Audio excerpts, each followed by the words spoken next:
दोस्तों अस्सलाम वालेकुम, नमस्कार। मैं एक सवाल छोड़ रहा हूँ आपके लिए, इस पर ज़रा गौर करना। क्या वाकई ये मुसलमानों के ख़िलाफ़ एक साजिश है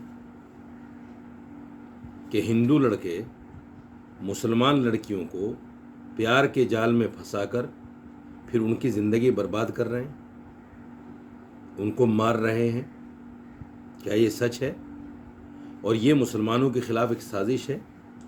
और क्या वो जो हिंदूवादी तंजीमें खुलेआम ये कहती हैं कि एक मुसलमान लड़की को लेकर आओ और 11,000 रुपये, कोई 25,000 रुपये कह रहा है हमसे नकद लेके जाओ और हम उसके रहने खाने का इंतज़ाम भी करेंगे, उसकी जॉब का इंतज़ाम भी करेंगे, क्या उसी पैटर्न पर हिंदू लड़के चल चुके हैं?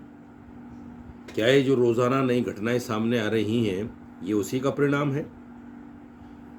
मकसूदपुर गोपालगंज बिहार की एक घटना, एक मुसलमान लड़की को प्रियांशु कुमार नाम के एक लड़के ने, जो मास्टर राजेश सहाय का लड़का है, प्यार के झांसे में फंसाया। हालांकि वो शादीशुदा थी, उसके 2 बच्चे हैं, उसकी शादी तुड़वाई, दोनों बच्चों को रखने का वादा किया और फिर गोपालगंज में मेन चौक पर जो मंदिर है वहाँ बुलाकर उसको उसकी मांग में सिंदूर भर दिया, यानी शादी कर ली। हिंदू रस्म व रिवाज के मुताबिक अगर मांग में सिंदूर भर दिया तो वो शादी हो गई, और मंगलसूत्र गले में डाल दिया तो वो पक्की हो गई। उसको उसके घर में नहीं रहने दिया, कहा किराए के घर लेकर रहो।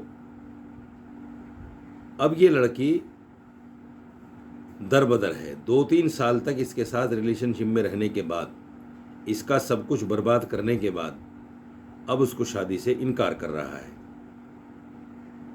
अब ये लड़की थाने में आकर इंसाफ की गुहार लगा रही है। असल तो मैं एक बात मुसलमान लड़कियों से भी कहना चाहता हूँ, जब तुम प्यार में अंधी होकर इस्लाम जैसे धर्म को त्याग सकती हो तो फिर क्यों रो रही हो? किस चीज़ का रोना?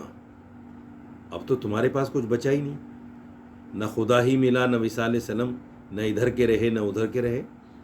अब क्या फ़ायदा रोने से? इसलिए जो कुछ तुम्हारे साथ हुआ अच्छा हुआ, और ये दूसरी लड़कियों के लिए आंख खोलने जैसा है अगर वो समझदार हो। प्रियांशु कुमार के घर वालों ने भी उसको अपनाने से मना कर दिया। दूसरी घटना, लड़की का नाम शबीना, उत्तर प्रदेश झांसी की रहने वाली, पिछवाड़ा गांव में ब्यूटी पार्लर चलाती थी। आदर्श नाम के लड़के ने प्यार के झांसे में उसको फंसाया, रिलेशनशिप में रहने लगे, उससे पैसा लूटने लगा क्योंकि वो ब्यूटी पार्लर चलाती थी। लड़की का कहना है कि करीब 5 लाख रुपए वो लूट चुका। उसके बाद जब वो लड़की परेशान हो गई और उसको शादी का दबाव डालने लगी तो उसको नंगी फ़ोटो दिखाकर उसकी हमबिस्तरी की, उसको डराता था कि तेरी ज़िंदगी बर्बाद कर दूंगा, मुझे चुपचाप पैसे देती रहे। लेकिन जब वो लुट गई तो फिर वो आदर्श के घर गई उसको समझाने के लिए कि ये सब कुछ क्या हो रहा है, मेरे पास अब कुछ बचा नहीं तुझे देने के लिए, अब तो कम से कम शादी कर ले। तो पता चला कि आदर्श ने उस लड़की को वहीं जहर देकर मार दिया। हालांकि आदर्श ये कहता है कि वो जहर साथ लेके आई थी और ख़ुद उसने मेरे सामने पिया। अगर एक बार को मान भी लें कि उसने खुद पिया, तो जिस वक्त वो जहर पी रही थी क्या आप उसको रोक नहीं सकते थे?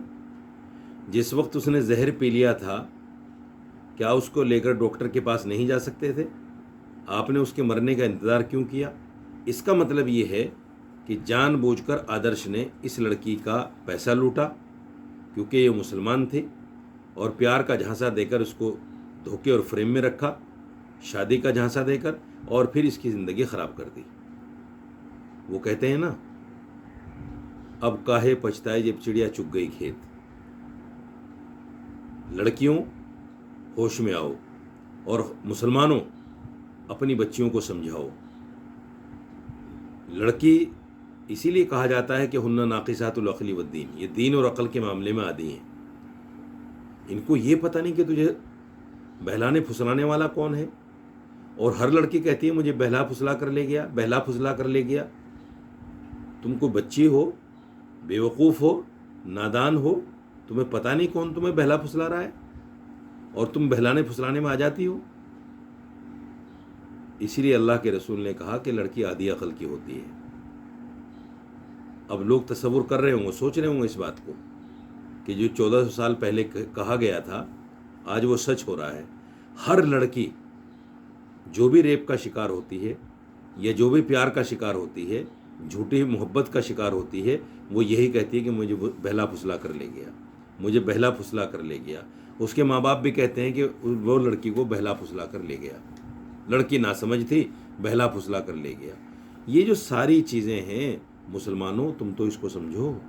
तुम्हारी लड़कियों की ज़िंदगी बर्बाद हो रही हैं, दुनिया और आखिरत ख़राब हो रही है। क्या तुम्हें अब भी अक्ल नहीं आएगी? अब तो समझो। बहुत शुक्रिया।